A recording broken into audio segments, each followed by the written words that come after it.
Hi అండి, welcome to my channel. మన ఛానల్కి ఇంకా సబ్స్క్రైబ్ చేయలేదా? తప్పకుండా సబ్స్క్రైబ్ చేసి పక్కనే ఉన్న బెల్ ఐకాన్ను యాక్టివేట్ చేసుకోండి. ఈరోజు రెసిపీ ఈజీగా ఎగ్ సాక్షుక్ అనేది చేసుకునేది నేను చూపిస్తున్నానండి. చాలా ఈజీగా చేసుకోవచ్చు. ముందుగా స్టవ్ ఆన్ చేసుకునేసి ప్యాన్ పెట్టుకునేసి 3 టేబుల్ స్పూన్స్ ఆయిల్ వేసుకోవాలండి. ఆయిల్ అంతా హీట్ ఎక్కిన తర్వాత మనం మీడియం ఫ్లేమ్లో చేస్తున్నాం కనుక చాలా త్వరగా అయిపోతుంది. ఆయిల్ అంతా హీట్ ఎక్కిన తర్వాత 3 ఆనియన్స్ మీడియం సైజు తీసుకునేసి చిన్న చిన్న పీసెస్గా కట్ చేసి వేసుకోవాలండి.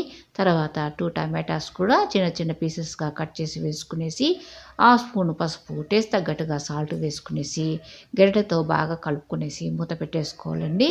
1 నిమిషం తర్వాత మూత తీసేస్తే ఈ విధంగా టమాటా ఆనియన్ అనేది సాఫ్ట్ అవుతాయి.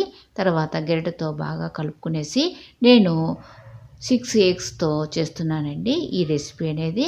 కనుక టేస్ట్ తగ్గట్టుగా సాల్ట్ వేసిన తర్వాత red chilli powder 2 spoons, garam masala 1.5 spoon వేసుకోవచ్చండి. ఇలా వేసిన తర్వాత బాగా కలుపుకునేసి ఈ ఎగ్స్ అనేది మనం పగలగొట్టుకునేసి ఈ విధంగా ప్యాన్లో వేసుకోవాలండి. తర్వాత ప్యాన్లో వేసిన తర్వాత సిమ్లో మనం పెట్టుకునేసి, అంటే ఫ్లేమ్ను మీడియం టు లో ఫ్లేమ్కు చేంజ్ చేసుకునేసి, తర్వాత పెప్పర్ పౌడర్ అనేది 1 స్పూను పైన అనేది వేసుకునేసి మళ్ళా మూత పెట్టేసి సిమ్లో మనము ఒక 2 మినిట్స్ ఉంటేనే మనకు 2 మినిట్స్ తర్వాత మూత తీసేస్తే ఈ విధంగా రెడీ అయిపోతుందండి. మనము స్పాచులాతో కానీ ఈ విధంగా నేను వీడియోలో చూపించే ఇలాంటి గరిటె అనేది ఉంటే దాంతో మనం ఈ విధంగా మళ్ళా మనము ఎగ్ అనేది ఈ విధంగా అయింది కదండి, దాన్ని రివర్స్ చేసుకోవాలి.